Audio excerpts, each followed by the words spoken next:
चाहिँ सम्पूर्ण यहाँ उपस्थित अपत्य चाहिँ फर्किनको लागि चाहिँ म हार्दिक अनुरोध गर्दछु। त्यसै गरी विश्वनगरजीको बयान, अनाम योद्धा, शब्दको ईश्वर, पुरानो मानिस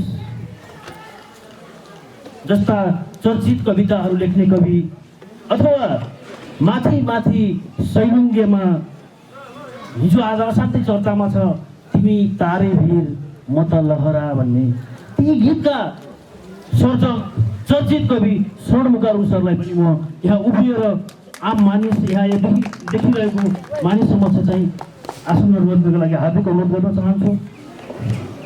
खास गरी सबैलाई लागिसकेको होला अथवा मलाई जहाँसम्म लाग्छ यो बहसमा सहभागी भइरहँदाखेरि श्यामल सरलाई, स्वर्णमुखारू सरलाई पनि लागेको होला हामीले कहाँनिर चाहिँ बाटो बिराएछौँ है, त्यो बाटो पहिल्याउने प्रयास गर्नेछौँ। त्यसो त यो सेसन सञ्चालन गर्ने, सहजीकरण गर्ने जिम्मामा परेको अस्ति मात्रै हो। मलाई पूर्व निर्धारित मित्र चाहिँ राजु स्याङ्जान हुनुहुन्थ्यो, उहाँ अनुपस्थित हुन सक्ने सम्भावना भएपछि मात्रै चाहिँ मलाई आग्रह गरिएको, कति तयारी भएको छ त्यो अनुसार चाहिँ मैले जतिसके चाहिँ बाटो पहिल्याउने प्रयास गर्नेछु। म यो जानकारी राख्न चाहे तपाईँहरूमा। मलाई जहाँसम्म लाग्छ यहाँ जम्मा भएको मार्चले चाहिँ धेरै गम्भीर बहस चाहने छैन, अलिकति छट्युनी पाराले चाहिँ हामीहरू चाहिँ इन्फर्मल भएर असाध्यै कुराकानी गर्नेछौँ है।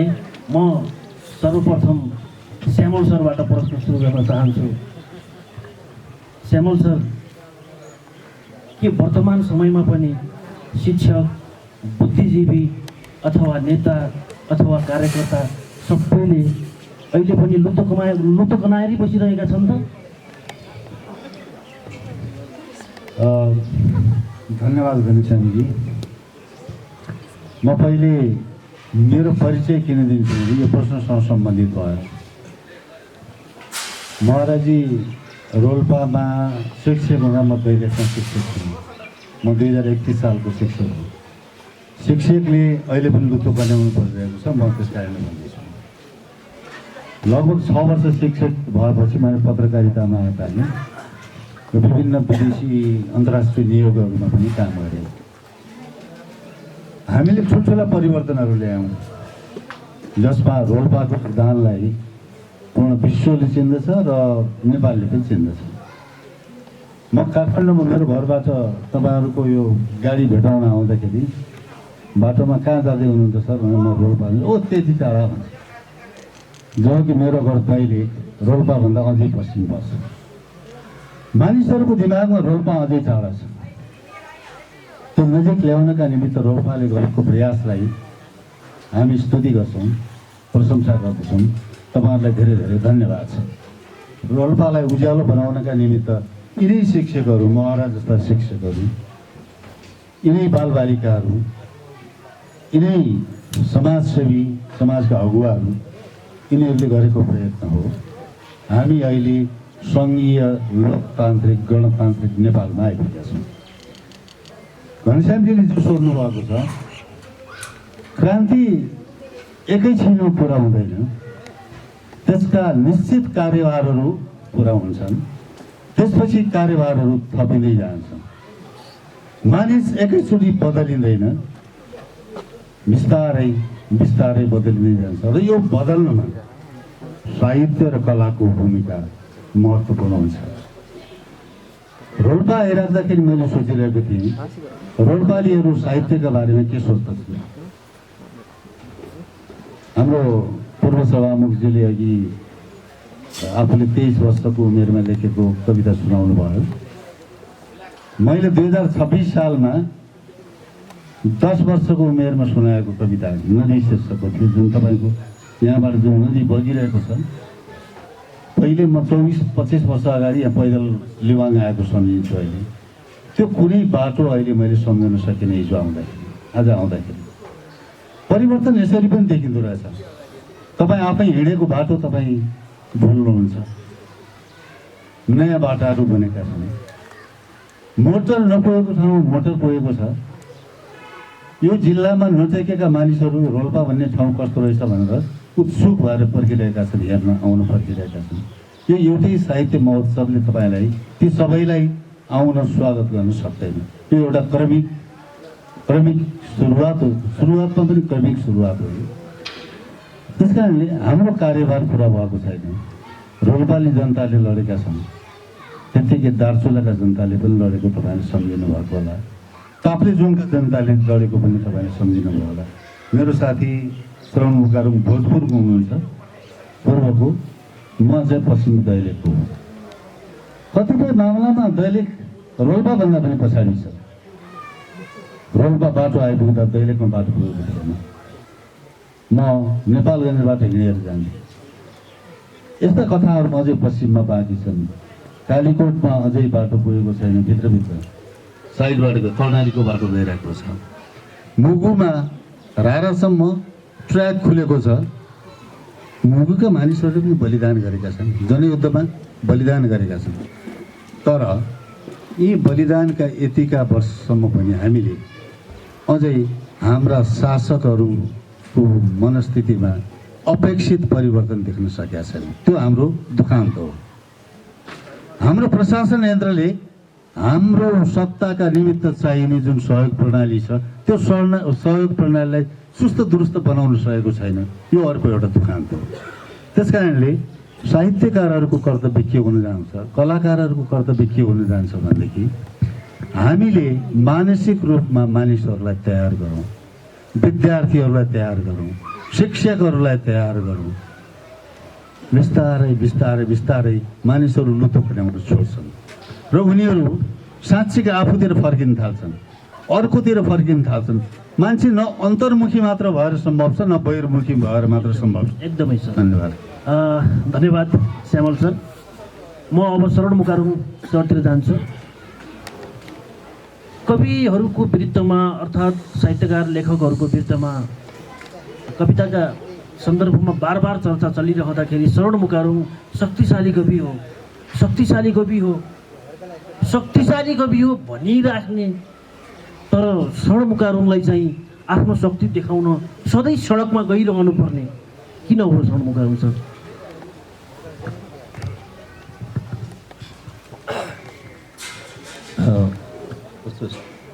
यो माइक भन्दा पनि मेरो स्वर पनि बिग्रेको छ। मेरो स्वर जस्तै छ त्यो माइकको आवाज पनि। कस्तो सुनिन्छ? सबभन्दा पहिले त मलाई म एउटा पूर्वको यस्तै गाउँबाट काठमाडौँ छिरेको, तर एउटा यो लेखन पेसामा लागेको एउटा साहित्यको विद्यार्थीलाई कविता क्रममा लागेको एउटा लेखनदास नै भनौँलाई यहाँको आयोजक साथीहरूले यो यसरी पनि भन्न सकिन्छ, यो चेतनाको दृष्टिले, सङ्घर्षको, बलिदानको र परिवर्तनको दृष्टिले यो आधुनिक नेपाल निर्माणको यो एउटा जग खन्ने जिल्ला, यसलाई आधारभूमि भनेर भन्दा पनि हुन्छ। यो अतिशयोक्ति नहोला, यो आफ्नो आफ्नो बुझाइ हो। अब कसैले 2007 सालको मुभमेन्टलाई मोडर्न नेपालको, आधुनिक नेपालको त्यो चर मान्छन्, तर हामी अहिलेको समयको हामी भएको हुनाले हामीले यसलाई यो पछिल्लो परिवर्तनलाई पनि आधुनिक नेपालको एउटा निर्माणको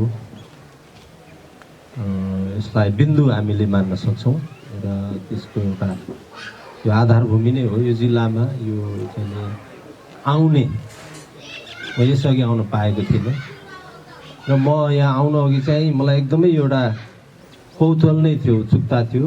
अनि हाम्रो दिलीपजीले निम्ता गरिसकेपछि म आफै यो जिल्ला हेर्न आउने थिएँ। म असाध्यै चाहिँ नै मलाई कस्तो होला भन्ने चाहिँ उत्सुकता थियो। त्यो आज मेरो पुरा भएको छ। यसको लागि आयोजक साथीहरूलाई आभार व्यक्त गर्छु। अब यहाँ हामी आएर त के हुने होला र, अब नेता प्रधानमन्त्री नै आएर त केही हुन छोड्यो, अब हामी कवि लेखक आएर के नहोला र। तैपनि यो सुन्दर अवसर म आफै यो के भन्छ, यो शब्द नै छैन जस्तो भइरहेको अवस्था छु। म एकदम खुसी छु। मैले बिहान पनि हाम्रो श्यामल दाइसँग कुरा गरेँ, जस्तो अन्य जिल्लाहरूमा जाँदाखेरि चाहिँ पहाडी रेन्जको हाम्रो जिल्लाहरूमा जाँदा सरले पहाड हेर्थ्यौँ मेरो हामी। प्रश्न बिर्सिदिनु होला है। ए हजुर हजुर, यो अलिक सुरु भएको हुनाले मैले सिधै तपाईँको प्रश्नमा नगएर यसो भूमिका बाँधेको कि। अब तपाईँको प्रश्न मलाई सोध्नुभयो, शक्तिशाली कवि सधैँ किन शक्ति देखाउनको लागि सडकमा जानुपर्छ भन्ने। लेखेर हामीले के अपेक्षा हुन्छ भन्ने नि, एउटा कविले लेखोस्, कविको काम लेख्ने हो होइन, र त्यो लेखनकै ओजलाई हामीले कविको शक्ति मान्ने हो। तर शरणमुकारुङ सरलाई चाहिँ त्यो शक्ति देखाउन अथवा यो राज्य सत्ताले चाहिँ तपाईँलाई किन बार बार चाहिँ सडकमा गइरहन बाध्य पार्छ भन्ने प्रश्नहरू छ। लेखकको मात्रै होइन, यहाँ यतिका नेताहरू हुनुहुन्छ, नेताहरूको पनि, र नेताहरूको मात्रै पनि होइन, आम जनताकै शक्तिको पहिलो स्रोत भनेकै सडक हो। सडक यस भनेको धरती, माटो, भूमि, जमिन, जहाँ हामीले आफ्नो आवाजहरूलाई प्रस्तुत गर्न सक्छौँ, प्रदर्शन गर्न सक्छौँ, र हामीलाई चाहिँ चित्त नबुझेका कुराहरू हामी त्यो सडकद्वारा हामी भन्छौँ। शब्द त छँदैछ, तर अझ हामीलाई त्यो शब्द भन्नको लागि सबैभन्दा भरसिलो आधारभूमि भनेकै सडक हो। त्यसकारण त्यो एउटा शक्तिशाली कवि हुनको लागि पनि सडकमै जानुपर्छ, यो अनौठो कुरो भएन। एउटा शक्तिशाली नेता हुनुको लागि पनि सडकमै जानुपर्छ होइन। त्यसकारण यसमा मेरो चाहिँ तपाईँको प्रश्नप्रति मेरो त्यसमा केही उ छैन। 65-63 जनआन्दोलन ताका तपाईँ विश्वनगरजीको बयान बोकेर देशभर दौड्नु भयो होइन। फेरि देशले त्यही जगमा त्यही आन्दोलनको उपलब्धिका रूपमा देशले चाहिँ केही परिवर्तन पनि प्राप्त गर्यो। तर अहिले पनि हामी चाहिँ सडकमा गइरहनु पर्ने बाध्यता छ कवि लेखकहरू है। यो बाध्यताले सायद छोड्छ जस्तो छैन, यो नै निष्कर्ष तपाईँको होइन। एउटा असल लेखकको लागि, एउटा असल कवि सडकदेखि अलिक धेरै टाढा हुँदै गयो भने उसको सृजनशीलता कमजोर भएर जान्छ। त्यसकारण के भने त्यो तपाईँले भन्नुभएको सडक भनेको चाहिँ लेखकहरूको शक्तिको स्रोत हो भनेर मैले अघि पनि भने। अटल बिहारी वाजपेयीको एउटा कविता अहिले मैले ठ्याक्कै तपाईँले भन्दै गर्दा सम्झना भयो। एउटा कविता छ कि तपाईँ जति माथि उँभो जानुहुन्छ त्यति तपाईँले आफ्नो जमिनहरू छोड्दै जानुहुन्छ र तपाईँ कमजोर बन्दै जानुहुन्छ भन्ने एउटा छोटो कविता छ। त्यो ठ्याक्कै कविता चाहिँ मलाई, अनि त्यसकारण म जो लेखकहरू सडकमा मसँगै भेटिन्छन् तिनलाई म त्यत्तिकै शक्तिशाली देख्छु। यसै पनि तपाईँ धेरै जसो सडकमा भेटिरहने सडक कवि भनेर तपाईँलाई त्यो उपाधि पनि दिए। यसमा त मलाई गर्व लाग्छ। म सडकमा रहन मलाई गर्व। एकैछिन म श्यामल सरतर्फ जान्छु। श्यामल सरले बार बार भनिराख्नुहुन्छ मेरा सिर्जनाहरू अथवा मेरा कविताहरू, निबन्धहरू मेरा विचारका प्रतिफल हुन् भनेर। यसो पनि नलागोस् है तपाईँहरूलाई कि कविले बिराएको बाटोमा हामी अन्तिमतिर आउनेछौँ। म अहिले कविताकै सन्दर्भमा कुरा गर्छु। मेरा सिर्जनाहरू विचारका प्रतिफल हुन् अथवा मेरा चाहिँ लेखहरू अथवा निबन्धहरू विचारका प्रतिफल हुन् भनेर बार बार भनिराख्नुहुन्छ। कला र विचारको सम्मिश्रण हो भन्ने निष्कर्षमा पुग्ने कि विचारलाई प्राथमिकता दिने? धन्यवाद दिनुसाजी। अघि तपाईँले एउटा सानो सूत्र सम्झिनु भयो होला सुरौजीले भनेको, म सडकमा भए मात्र कवि हुन्छु। मेरो त्यो जमिनसँगको सम्बन्ध हो। जमिन भनेको के हो? जमिनमा भएका मानिसहरू, समाज। त्यो व्यापक समाजसँग तपाईँ जोडिनु भएन भने तपाईँको कविता शक्ति पनि आउँदैन, त्यो ऊर्जा, त्यो स्रोत पनि सुकेर जान्छ। त्यस कारण मैले यहाँनिर जुन विचार भनेको, त्यो विचार भनेको उन्नत विचार भनेको। तपाईँ हामी किन लडाइँ लड्यौँ भन्दाखेरि जनताको सुखका निमित्त, स्वतन्त्रताको निमित्त, उनीहरूको समृद्धिका निमित्त, दुःख नपाउन् भन्नका निमित्त, अचिन्त्य दुःख पाएको ठाउँमा कम दुःख पाउन् भन्नका निमित्त, मानिसहरू रोइरहेका छन् नरोउन्, त्यसरी रुनु नपरोस् भन्नका निमित्त, मानिसहरूलाई पीडा छ अनन्त, त्यत्रो पीडा जुन समाजले दिएको छ अथवा राज्य सत्ताले दिएको छ त्यो नहोस् भनेर हो। त्यस कारणले तपाईँको विचारको उद्भव कहाँ हो? रोल्पा किन उठ्यो? यसरी भनौँ, रोल्पाली जनताले पाएका दुःख हेरेर रोल्पा उठेको।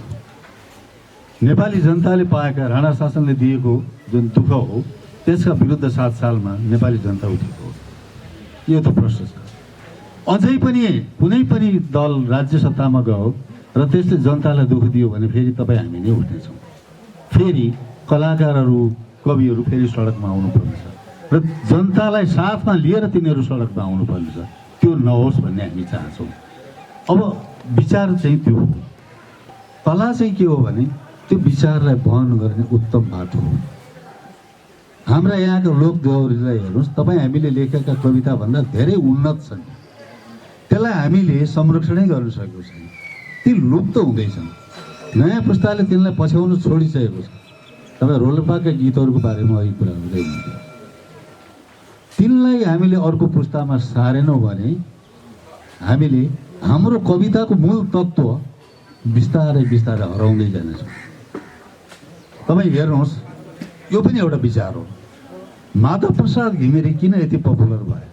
विचारमा उनी राजतन्त्रवादी होलान् अथवा के होलान्, त्यो कुरा एकातिर हो। तर उनका कविता म बन्छु भाइ यति पातलो कि बन्छु आफ्नै प्रतिबिम्ब भोगी, त्यो के हो? विचार होइन। त्यति पातलो हुनु भनेको व्यापकता हो। त्यो व्यापकता हुनु भनेको सार्वजनीन हुनु हो। धेरैतिर छरिनु हो अथवा धेरैको सुख दुःखसँग एकाकार हुनु हो। त्यस कारणले माधव प्रसाद घिमिरेलाई हामी सम्झिन्छौँ। लक्ष्मणप्रसाद देवकोटालाई किन सम्झिन्छौँ? तिनका उन्नत विचारहरूका निमित्त हामी सम्झिन्छौँ। कविता स्वयंमा एउटा विचार हो। विचारविहीन कुनै चिज हुनै सक्दैन। त्यो विचारलाई सुन्दर ढङ्गले प्रस्तुत गर्ने जुन तपाईँको सिप छ त्यसलाई कला भनिन्छ। अब अङ्ग्रेजीमा क्राफ्ट भनिन्छ। त्यो क्राफ्ट भनेको यस्तो चिज हो। क्राफ्ट र आर्टमा अलिकति फरक छ। आर्ट तपाईँको, आर्ट भनेको तपाईँको भित्रबाट प्रतिभाबाट निस्किन्छ। क्राफ्ट भनेको प्रतिभाबाट निस्किनु, निखारेर निस्किने हो। त्यो आर्नेले आँसी राम्रोसँग बनायो भने, धार लगायो भने त्यो क्राफ्ट हो, त्यो सिप हो है। एउटा बाहुनले पुरेतले राम्रोसँग श्लोक पढ्यो भनेदेखि त्यो सिप हो। प्रतिभा त त्यो होइन। प्रतिभा उसमा के चाहिन्छ भनेदेखि उसले त्यही माटोसँग जोडिएर, त्यही समाजसँग संवाद गरेर, त्यही समाजसँग बुझेर, त्यसकै सुख दुःख बुझेर उसले यदि आफ्नो विचारको निर्माण गर्यो र त्यो फेरि फिर्ता गर्ने उसले शैलीको निर्माण गर्यो भने त्यो चाहिँ प्रतिभा हो। ठिक छ सर। अब म सर मुखर्जी सरलाई सोध्छु एउटा प्रश्न। तपाईँले एउटा सन्दर्भमा के भन्नुभएको थियो भने कविता लेख्नु भनेको उमालेले चाहिँ त्यो भाँडो बनाउने प्रक्रिया जो हुन्छ त्यो जति मेहनत गर्छ उसले त्यतिकै मेहनत गर्नुपर्छ भनेर भन्नुभएको थियो है। साँच्चै नै कविता लेख्नु कठिन कर्मै रहेछ त?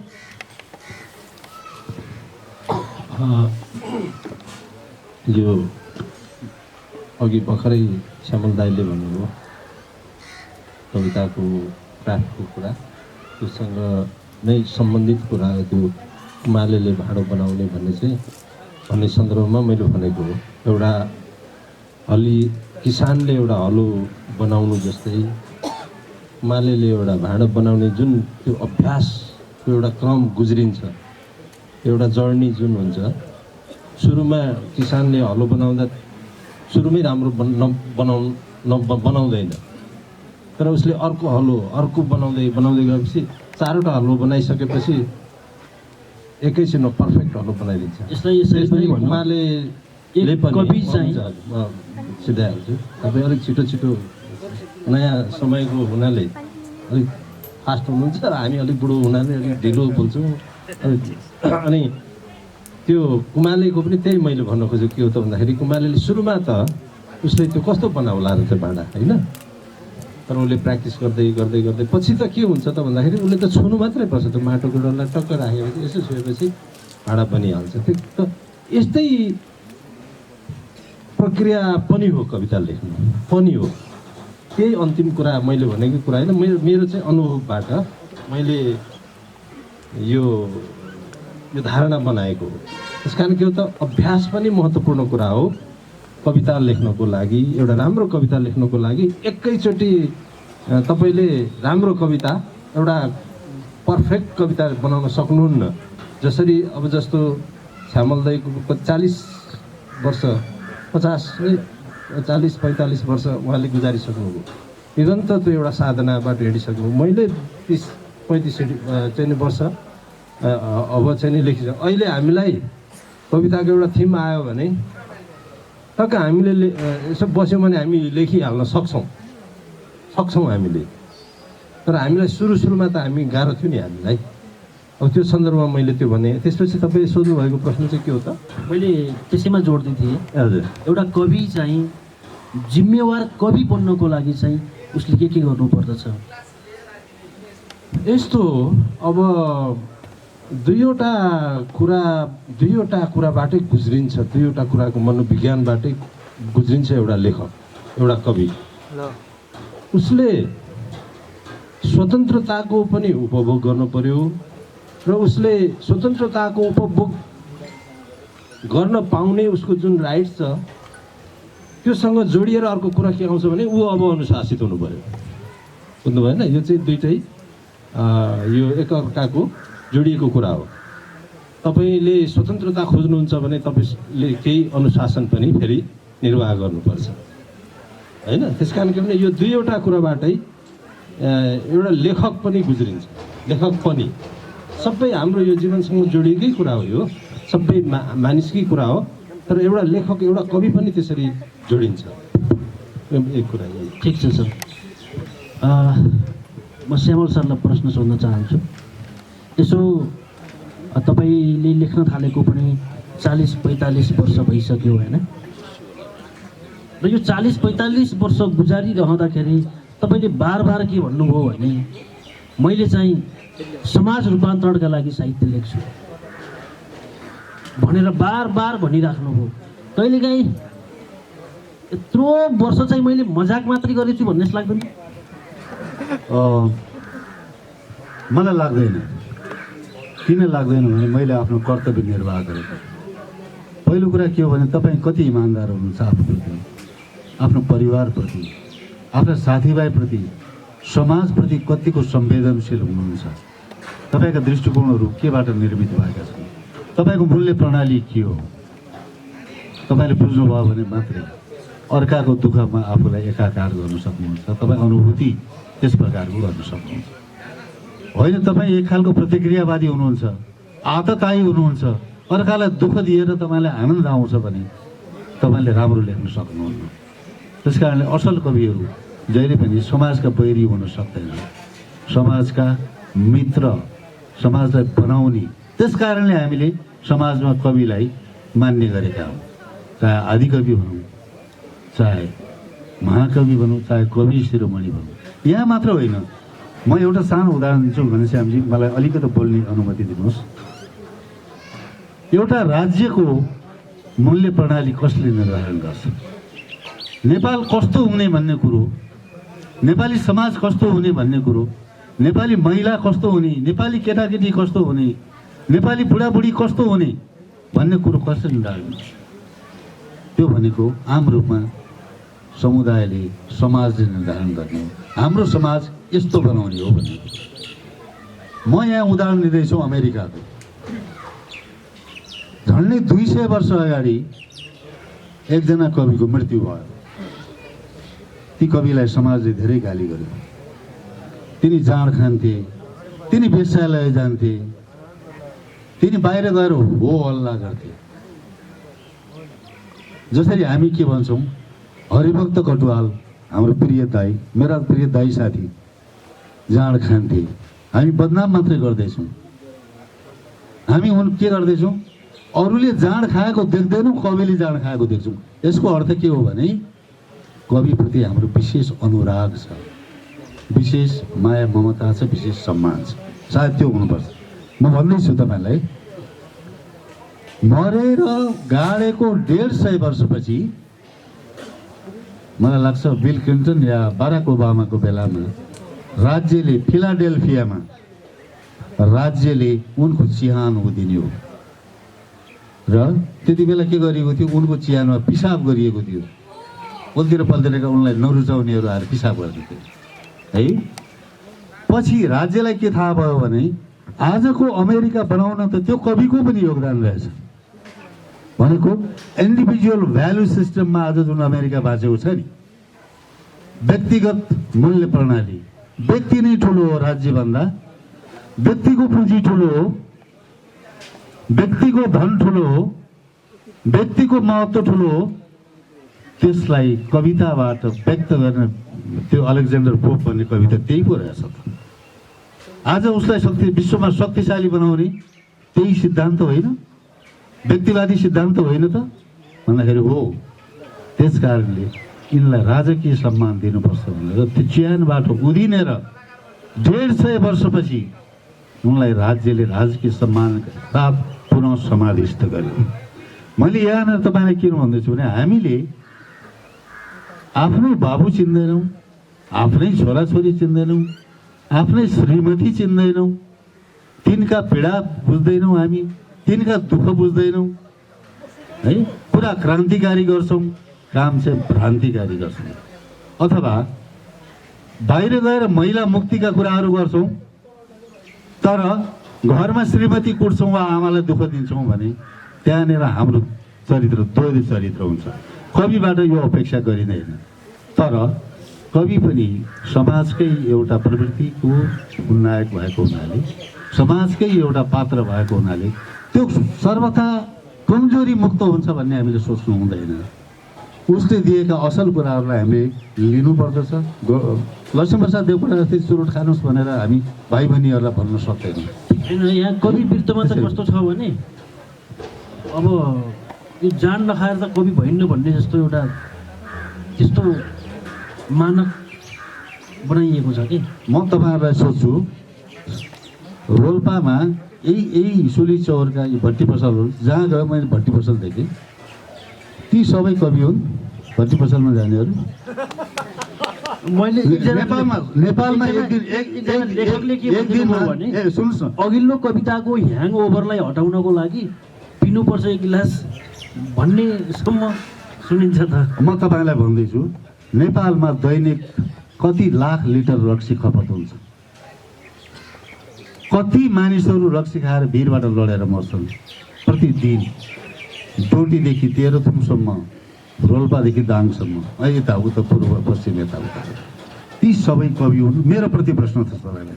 अर्को छ, कतिपय मानिसहरूले गाँजा वा रक्सी खाएर आफ्नै जिब्रो टोकेर मरेका छन्, ती के लक्ष्मीप्रसाद देवकोटा हुन्? यस्तो ती जो बेलुका मलाई भन्न दिनुहोस् तपाईँ, ती जो यहीँ आएर रक्सी खान्छन् र बेलुका गएर त्यो जसले खाना बनाएर बसेकी छ, कुरेर बसेकी छ, त्यही आइमाईलाई भकुर छन्, त्यो महिलालाई, ती सबै कवि अलिकति फरक प्रणाली रहेछ। त्यसकारण कस्तो भनेपछि जस्तो पाठ्यक्रममा चाहिँ पुस्तक पाठ्यक्रममा बालबालिकालाई कविता पढाइँदैछ मानौँ, त्यहाँनिर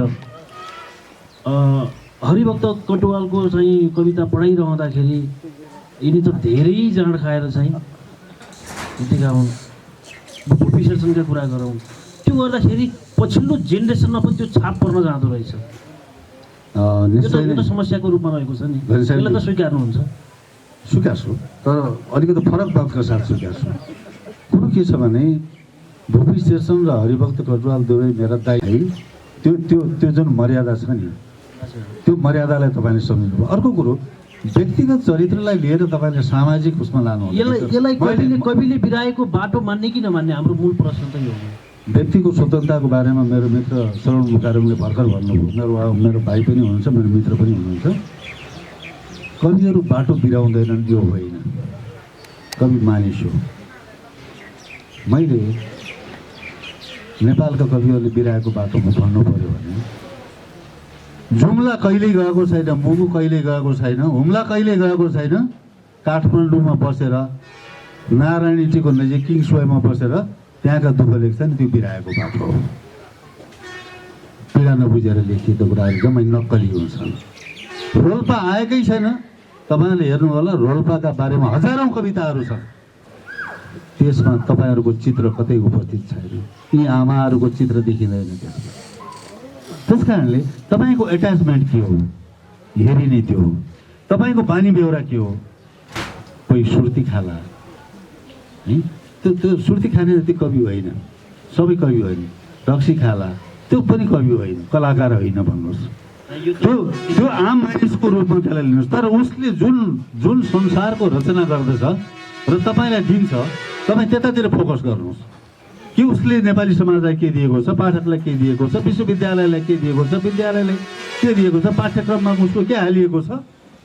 तर सँगसँगै तपाईँले भनेको कुरामा म अलि आत्मसात के गर्छु भने समाजको अगुवाको रूपमा ऊ असामाजिक कुनै पनि क्रियाकलापमा संलग्न भएको हुनु हुँदैन।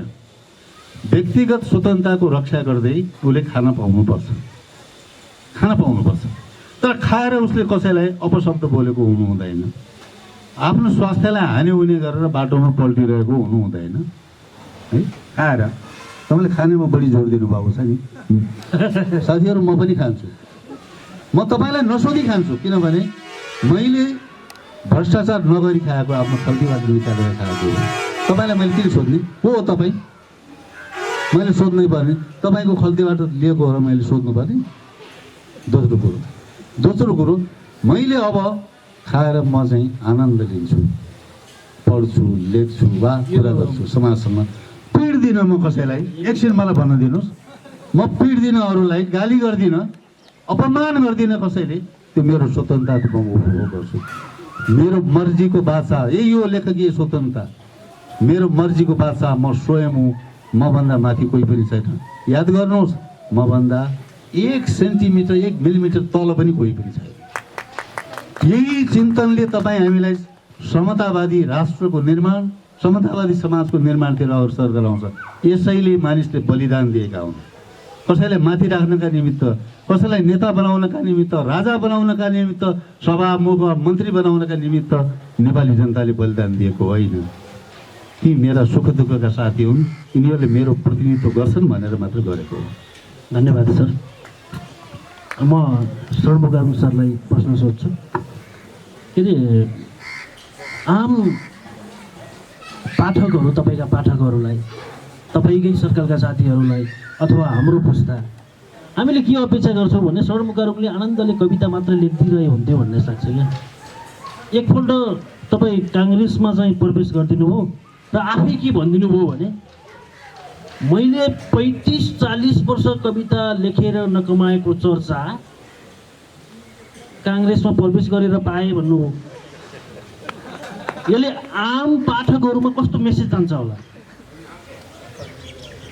त्यो कुन प्रसङ्गबाट मैले भने त्यो सायद ठट्टा गरेँ होला, मैले त्यो ठट्टा गरेकै होला। चर्चा प्रशंसा त के भयो, अब त्यो भइरहन्छ होइन, त्यो त्यति म ठुलो कुरा भएन। मैले त्यो कुन प्रसङ्ग भने मैले चाहिँ अहिले चाहिँ त्यो चाहिँ बिर्सेँ। त्यो मैले आफैलाई व्यङ्ग्य गरेको थिएँ कि आफैप्रति होइन। यत्रो 30 वर्ष 40 वर्ष कविता लेख्दा चाहिँ केही भएन र पार्टीमा पस्दाखेरि चाहिँ यत्रो ठुलो चर्चा भयो भनेर त्यो मेरो त्यसैप्रति मैप्रति एउटा व्यङ्ग्य थियो कि अब त्यो अहिले म सम्झिन सक्दिनँ त्यो के हो त्यो है। र कुरा चाहिँ के हो त भन्दाखेरि तपाईँले यो जोड्दै हुनुहुन्छ कहाँ त भन्दाखेरि यो कविले बिराएको बाटो भन्नेसँग जोड्नु भयो। यो चाहिँ अघि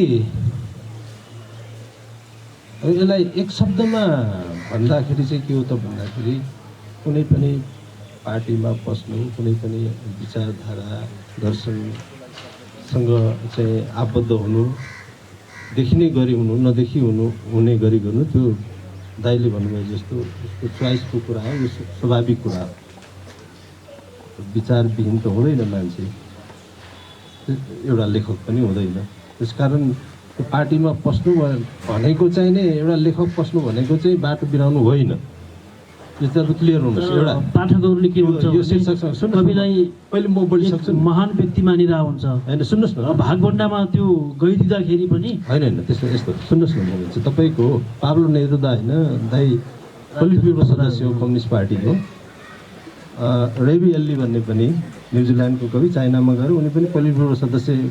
ती पनि राम्रा राम्रा कविहरू, कम्युनिस्ट पार्टीका पोलिट ब्युरो सदस्य भनेको त्यो त नेतै भोजन।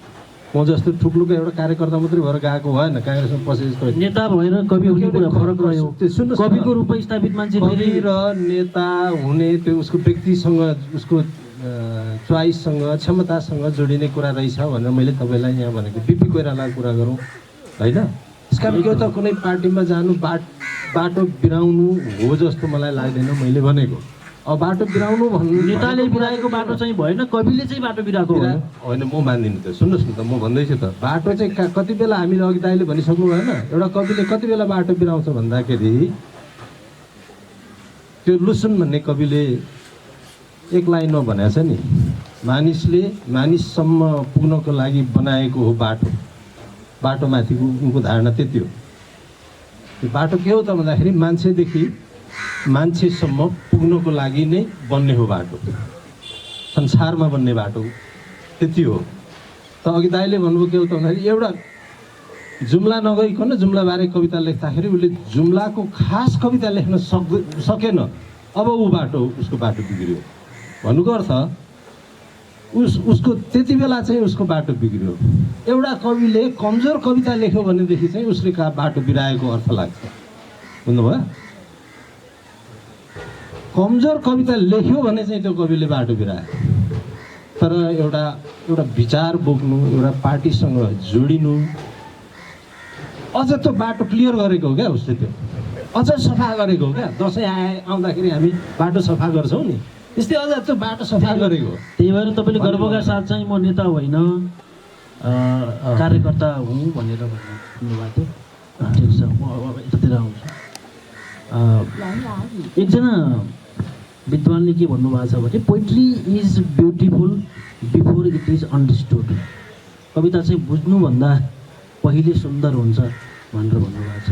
के त्यस्ता कविताहरूको मूल्य रहन्छ या रहँदैन? कविता हो भने मूल्य रहन्छ।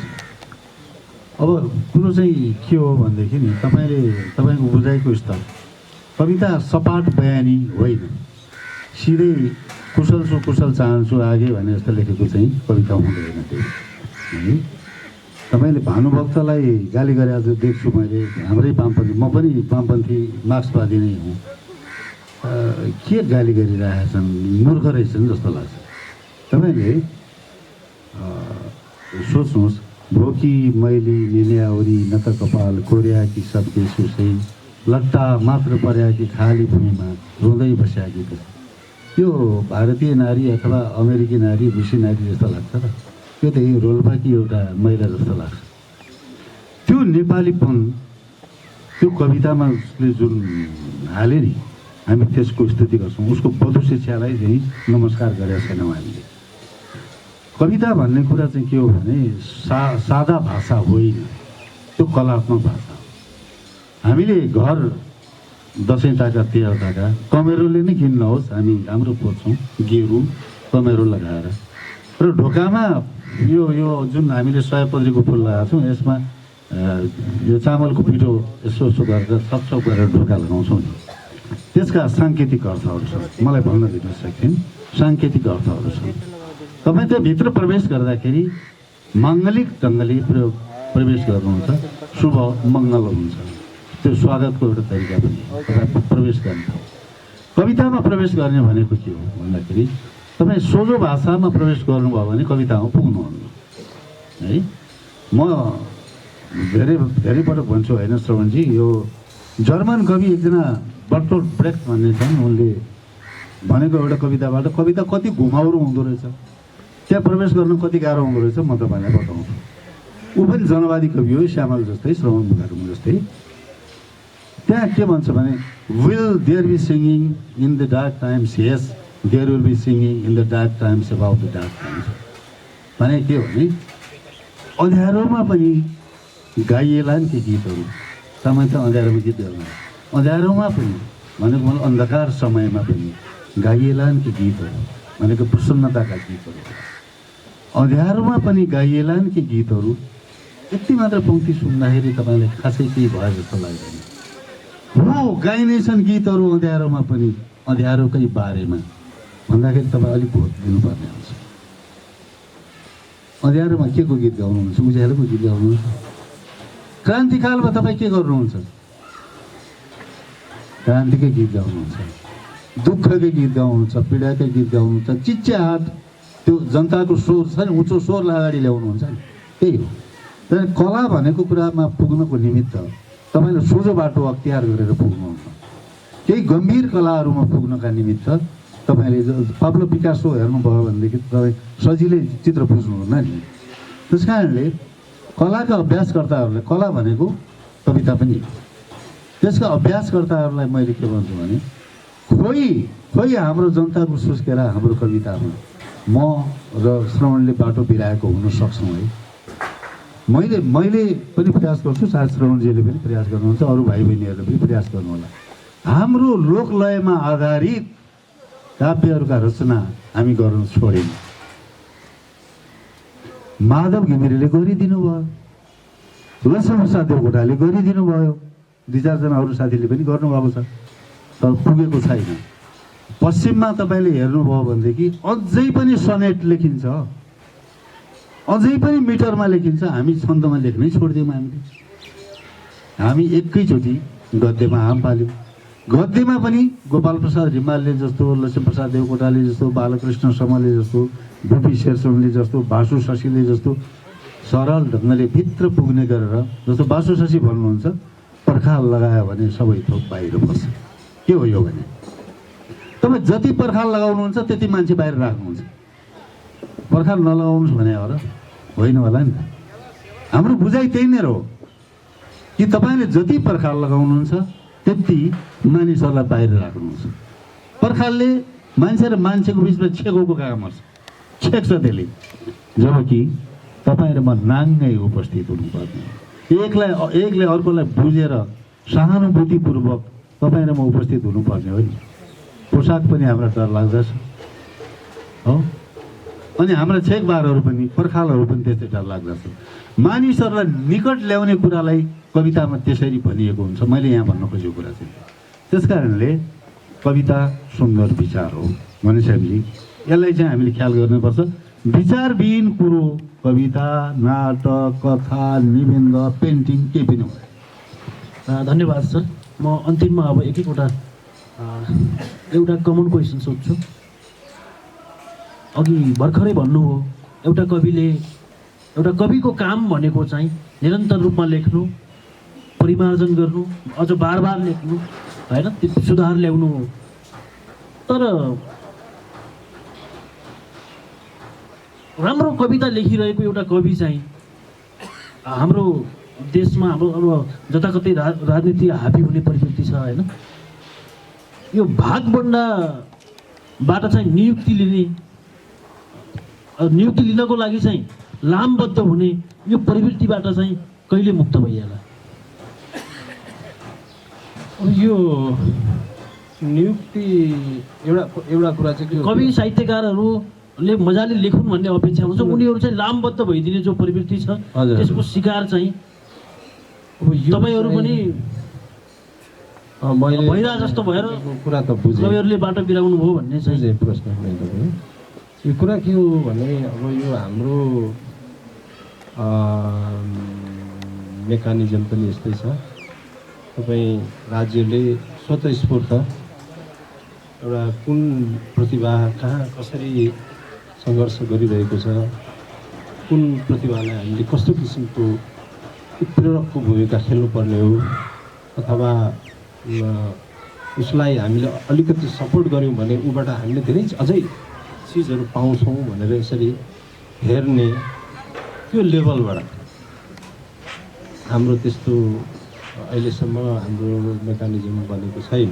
हाम्रो नेताहरूले त्यो धारणा बनाउने अवस्थै छैन। कवि के हो भनेर पनि राम्ररी बुझ्दैनन् उनीहरू।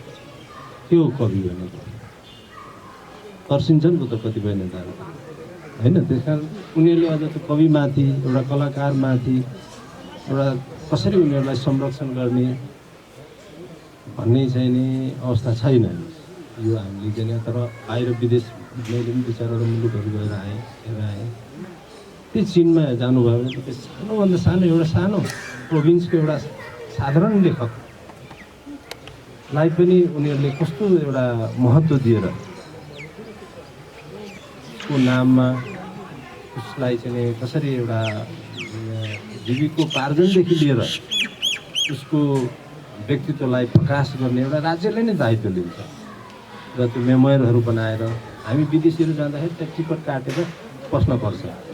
र यो ठाउँको चाहिँ एउटा लेखक उपन्यासकार हो, कवि हो, उसले लगाएको चप्पल, उसले प्रयोग गरेको चस्मा, उसको किताब, उसको कविता यसो हेऱ्यो बुझ्यो नबुझ्यो पनि र त्यो पस्दा सुरुमै हामीले टिकट किनेर पस्नुपर्छ है। एउटा हेरिटेजको रूपमा उनीहरूले त्यसरी डेभलप गर्छन्। अब हाम्रोमा त लेखक कविहरू अर्को पनि पुरा फ्याक्टर के हो त भन्दाखेरि अब हाम्रोमा कला साहित्य सङ्गीत यसले चाहिँ एउटा व्यावसायिक रूप पनि लिन सकेको अवस्था छैन। त्यो त फेरि राज्यले नै बनाउने कुरा हो, लिटरेसीसँग जोडिएको कुरा पनि हो। त्यसको बारेमा अब धेरै बहस गर्न सकिन्छ। अब एउटा लेखकले लेखेर नै जीविकोपार्जन गर्ने अवस्था पनि छैन। सङ्गीतको फिल्डमा अलिअलि अलिक आउँदैछ, केही सिङ्गरहरू अलिक चल्यो भने उसले राम्ररी आम्दानी गरेर उसले सरकारको भर पर्नु पर्दैन, परिवार कसैको सहायता लिनु पर्दैन, उनीहरूले आफै सर्भाइभ गर्न सक्ने अवस्था छ। तर कवि लेखकहरूको सन्दर्भमा चाहिँ अलिकति स्थिति गाह्रो छ। अब यस्तो अवस्थामा उसले लेखेर मात्रै अब ऊ सर्भाइभ गर्न सक्ने अवस्था छैन भने अब उसले उपायहरू गर्नुपर्ने हुन्छ। कि त उसले अर्को पेसा गर्नु पर्यो, पेसा व्यवसाय, मोमो पसल खोल्नु पर्यो, दिउँसो मोमो बेच्नु पर्यो, बेलुकी कविता लेख्नु पर्यो। कि त चाहिँ नि अर्को चाहिँ नि के अरे के फ्याक्ट्रीमा काम गर्नु पर्यो, जानु पर्यो, आउनु पर्यो, अनि बेलुका कविता लेख्नु पर्यो। अब कि यो एउटा विकल्प भयो कि चाहिँ नि मास्टरी गर्नु पर्यो अनि लेखक हुनु पर्यो, गुजारा गर्नुको लागि एउटा अर्को चाहियो। अब यति हुँदाहुँदै पनि यो अवस्था चाहिँ नि अब सबै लेखक कविहरूको लागि सुलभ छैन, सम्भव छैन। र यो चिजहरूले पनि तपाईँले भन्नुभयो जस्तो अब नियुक्तिहरूमा लाम लाग्नुपर्ने अवस्था आउँछ सर्भाइभको लागि पनि। एउटा कुरा चाहिँ यो पनि हो। अर्को कुरा चाहिँ के हो त भन्दाखेरि त्यो विषयको ऊ विज्ञ हुन्छ। यसरी बुझ्नु पर्यो तपाईँले। जस्तै एउटा कविलाई अधिकारको रूपमा बुझ्नु पर्यो उसो भए लेखकको। यस, राइट्सको रूपमा बुझे पनि भयो र उसको किन ऊ त्यो क्षेत्रको चाहिँ दक्ष एउटा चाहिँ नि हकदाबी गर्ने एउटा पर्सन भयो, बुझ्नु भएन। एउटा मैले दाबी गर्दाखेरि त सुन्नु न, चिया बगानको म्यानेजर त म त दाबी गर्दिनँ। मैले दाबी गर्दा त मैले जे जानेको छु, बुझ्नु भएन। आयल निगमको जिएम त म ताक्दिनँ नि त। मैले आशा गर्ने, राज्यबाट अपेक्षा गर्ने के हुन्छ भन्दाखेरि मैले मेरो क्षेत्रको, संस्कृतिको क्षेत्रको, भाषाको क्षेत्रको, साहित्यका क्षेत्रको ठाउँहरू हुन्छ नि, त्यो ठाउँमा चाहिँ मेरो यो योग्यता छ, म यति सक्षम छु, त्यसकारण म त्यहाँ चाहिँ मेरो पनि हकदाबी छ भनेर भन्ने हो। अब यसलाई चाहिँ तपाईँले राणाकालको जस्तो त्यो चाकडीमा लागेको सम्झिनु भएन। त्यो चाहिँ एउटा नागरिकले, हरेक नागरिकले त्यसरी आफ्नो ठाउँ खोज्नुपर्छ। एउटा कविले मात्रै होइन, सबैले खोज्नुपर्छ नि त देशसँग। यही रोल्पाली जनताले पनि खोज्नु पर्यो। हरेक रोल्पाको उभिएको ठाउँमा उसको दक्षता के हो त्यो अनुसार उसले आफ्नो खोज्नु पर्यो होइन। त्यस कारण के हो त त्यो स्वाभाविक प्रक्रिया नै भन्ने लाग्छ है मलाई चाहिँ। धन्यवाद सर। कोही क्वेसन हजुरलाई पनि? अब मैले मेरो कविता छाप्न थालेको 2031 सालदेखि, लेखेको त मैले भने 26 सालदेखि। कसो कसो राज्यको आँखा लागेछ है, कसो कसो, किनभने जान चाहिँ हामी जानुपर्ने प्रज्ञा प्रतिष्ठानको कतै कुलपति भएर जानुपर्ने हो। अब नेताजीहरूले हामीलाई चिन्नु नखोजिने, अब हामीलाई चिनिदिनुहोस् भनेर कति जानु होइन, त्यो आफ्ना जनता चिन्ने, विज्ञहरू चिन्ने होइन, त्यो चिन्ने काम चाहिँ राज्यको। सही हुनु, तपाईँले सही भन्नु। म यहाँ आउनुभन्दा अगाडि कन्सल्टेन्सीबाट हप्तामा 1.5 लाख रुपियाँ कमाउँछु। अहिले म जुन पदमा काम गर्छु त्यहाँ त जम्मा 70,000 राज्यले दिएको छाने। फेरि म निवेदन दिएर गए पनि होइन, प्रधानमन्त्रीले तपाईँले यतिको मान्छे चाहियो भनेर गएको। म तपाईँलाई भन्छु, मैले त्यो गरेँ कि गरिनँ भनेर। मैले गरिनँ, जिन्दगीमा गरिनँ। मैले महिनाको 2 लाख रुपियाँ तलब खाने चाहिँ नि UNDP त मैले 1 वर्ष हुँदाखेरि छोडिदिएँ। पैसाका निमित्त म पछाडि लागेँ भने म तपाईँहरूप्रति पनि इमान्दार हुन सक्दिनँ। सुविधाका निमित्त मात्र म कतै दगुरेँ भने म मेरो परिवारका कुरा चाहिँ सुन्न सक्दिनँ कि मेरो समाजका कुरा सुन्न सक्दिनँ। म बेइमानमा रूपान्तरित हुँदै हुँदै जान्छु, यो चाहिँ पक्का हो। अब जहाँसम्म राज्यले हेर्ने भन्ने कुरा हो, राज्यले कहाँको उपयुक्त पात्र छ, राज्यका निमित्त चाहिन्छ, त्यो छान्न जान्नुपर्दछ। हाम्रो राज्य यसमा निकै चुकेको छ, अझ चुक्दै हुनुहुन्छ। अब नेकपा एमाले आफ्ना मात्रै कार्यकर्ता हेर्छ, माओवादी केन्द्रले आफ्ना मात्रै हेर्छ, काङ्ग्रेसले झन् आफ्ना मात्रै हेर्ने भयो, राप्रपा आयो भने त्यो कालका मात्र हेर्छ है। त्यो समस्या तपाईँ हामीले भोगिरहेको छौँ। क्रस पार्टी छ नि, विज्ञहरू हेर्ने, को मेरो पछाडि दौरा समातेर हिँडेको छ, नमस्कार गरेको छैन, त्यो हेरेको कारणले यसो हुन गएको हो। नत्र भने वास्तवमा के हो भने राम्रा प्रतिभाहरू लामबद्ध भइरहनु पर्ने अथवा तिनबाट निवेदन माग गर्नुपर्ने यस्तो कुरा आउनु दुर्भाग्यपूर्ण। राम्रो राज्यमा यस्ता कुराहरू घटित हुँदैनन्। हामी राज्य बनाउने क्रममा छौँ, प्रक्रियामा छौँ, धेरै त्रुटिहरू छन्, हामीले सच्याउँदै जानुपर्छ। हाम्रा दलहरू पनि सचिनुपर्छ। म त भन्छु नेताहरू होइन, नेताका कार्यकर्ताहरू सचिनु जरुरी छ। नेताहरूलाई बिगार्नेमा तपाईँ हामी कार्यकर्ताहरू सबभन्दा बढी जिम्मेवार छौँ। तिनलाई बाटो बिराउन, कविले बाटो बिराएको छैन, अलिअलि बिगारे होला, बिराएको होला। नेताहरूले अलि बढी, नेताका कार्यकर्ता, कार्ड होल्डर अथवा के भन्नुहुन्छ पछुवा, तिनीहरूले नेतालाई बिगारिदिएका छन्। त्यस कारणले उनीहरू कहिलेकाहीँ तपाईँ हाम्रो त माया गर्नु पऱ्यो नि, नत्र तिनको पछि कोही हुँदैन नि।